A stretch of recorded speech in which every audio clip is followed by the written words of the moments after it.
याविषयी बोलण्याकरता ज्येष्ठ विधिज्ञ उज्ज्वल निकम सर आपल्या सोबत जोडले गेलेले आहेत। सर, कसं पाहताय तुम्ही या निकालाकडे? नाही की शिवसेनेच्या बाबतीमध्ये अध्यक्षांनी जो निर्णय दिला तोच याच्यामध्ये लागू करतील अशी अपेक्षा होती आणि नेमकं तेच झालं।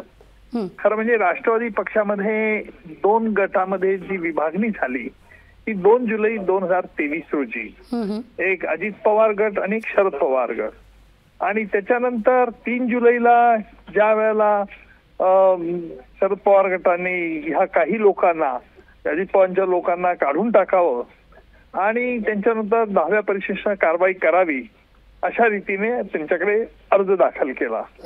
त्याचप्रमाणे अजित पवार गटाने देखील दाखल केला।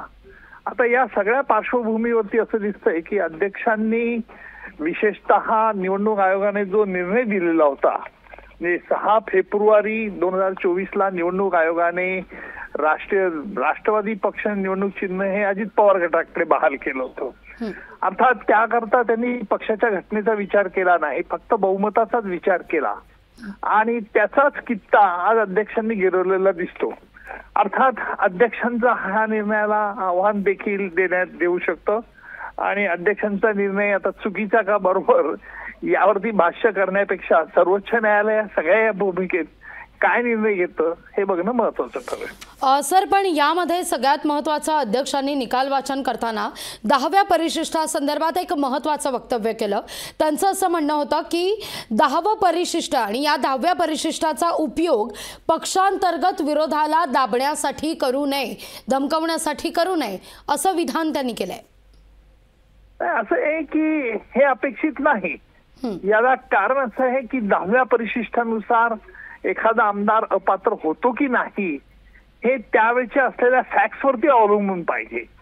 अध्यक्षांनी असं म्हणण्यामागे त्यांचा अर्थ की मी कुठेही पक्षपातीने निर्णय घेत नाही हा एक उघड त्यांचा अर्थ दिसतो, परंतु 10वं परिशिष्ट हे केव्हा लागू होतं की ज्या वेळेला तशी परिस्थिती उद्भवत असते आणि अध्यक्षांनी ह्या सदरच्या प्रकरणामध्ये तशी परिस्थिती उद्भवली होती किंवा काय यावरती स्पष्टपणे भाष्य करणं अपेक्षित होतं।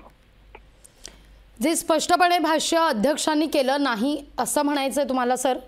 याचा अर्थ निकालपत्राचं पूर्ण वाचन केल्यानंतर ही बाब लक्षात येईल की अध्यक्षांनी कुठले मोजमापदंड वापरले, परंतु सकृत दर्शनी असं दिसतंय की अध्यक्षांनी यापूर्वी निवडणूक आयोगाने जो निर्णय दिला होता तो एक त्यांनी आधारस्तंभ मानलेला आहे, परंतु हा आधारस्तंभ मानत असताना शरद पवार गटांच्या लोकांना देखील कुठे अपात्र केलेलं नाही। कारण जर व्हीप कोणाचा आहे हा जर अध्यक्ष म्हणजे विधानसभेच्या पटलावरती त्याची नोंद होती आणि जे सध्या राष्ट्रवादी पक्षाचे व्हीप आहेत हे यापूर्वी देखील त्यांचीच निवड होती, परंतु ते अजित पवार गटाकडे गेले। त्यामुळे आता खरा पेच प्रसंग ज्यावेळेला विधानसभेचं अधिवेशन सुरू होईल त्यावेळेला कोण कसा व्हीप वापरतं आणि मग 10व्या परिशिष्टानुसार खरं म्हणजे तेथे सुरू होईल ते नाट्य। अच्छा सर, आता तुम्ही फार महत्त्वाचा या ठिकाणी उल्लेख केला, व्हीपचा तुम्ही या ठिकाणी उल्लेख केला, त्यालाच अनुषंगून विचारते की पक्षांतर्गत नाराजी म्हणजे विधिमंडळ पक्षाची नाराजी नाही असं सुद्धा अध्यक्षांनी हे निकाल वाचन देताना म्हटलेलं आहे। यावर तुमची प्रतिक्रिया घ्यायची आहे। लोकशाही मराठी ऐका, पहा, जागरूक रहा।